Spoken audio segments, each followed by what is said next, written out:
Did you know that Sarasota, Florida was recently ranked number 2 best places to retire according to a new study by U.S. News World Report? And part of the reason is the thriving arts and culture scene happening here. You are about to meet one of the key people making that happen. Stay tuned. Welcome, Will. Thank you very much. Very happy to be here. Thank you. Yeah. So today we are going to be talking to an improv expert.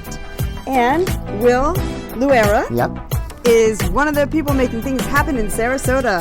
And he is the director of Florida Studio Theater. We're going to learn a little bit about how does improv and humor and health go together. Oh, definitely. Okay. Yeah. So, I get to direct, teach, and perform improv year-round here at Florida Studio Theater as the director of improv. And I really do feel that improv is one of the most liberating art forms that I've ever had a chance to do. Part of it is because there is no script, there's no set, there's no prompt. There's no script right now. Yes, there's no script right now. And as I tell all of my students, everybody is improvising every day. You don't wake up, you don't get out of bed looking at a script of what's going to happen.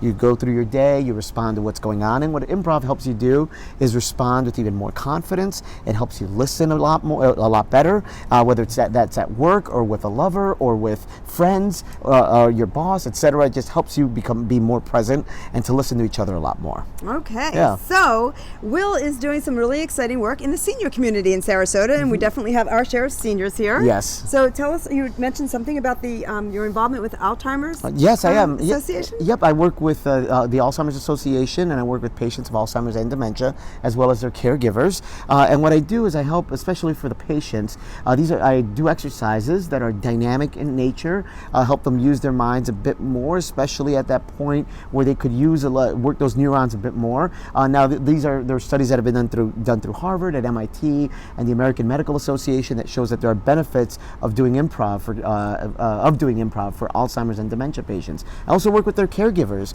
because a lot of times these caregivers are being thrown situations where the Alzheimer's patient is slipping into a reality, and the caregiver needs to learn how to just go there with them and help them as they're in that episode. Oh my goodness! Yes. How about that? I wouldn't even have thought about the caregiver in terms of improv. Right, and it doesn't even end there.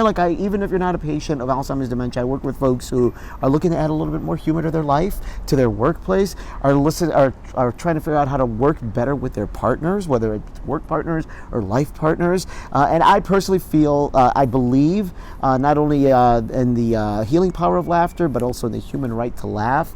And I want everybody out there to find something in their life that brings them joy. Yes. Improv is that thing for me. So important. Yes, and I think it helps other folks find that joy as well. So Will is one of the featured speakers at the humor panel at the Lifelong Learning EXPO coming up next month.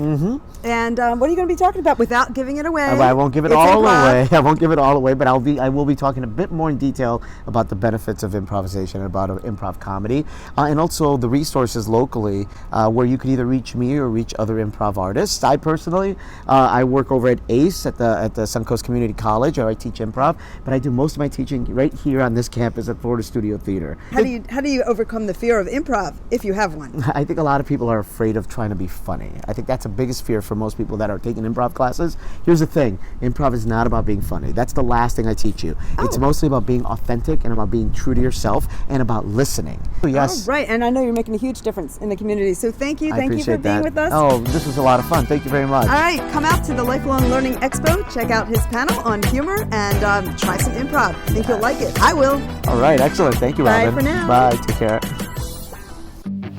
Real stories, real people with Robyn Levin Media.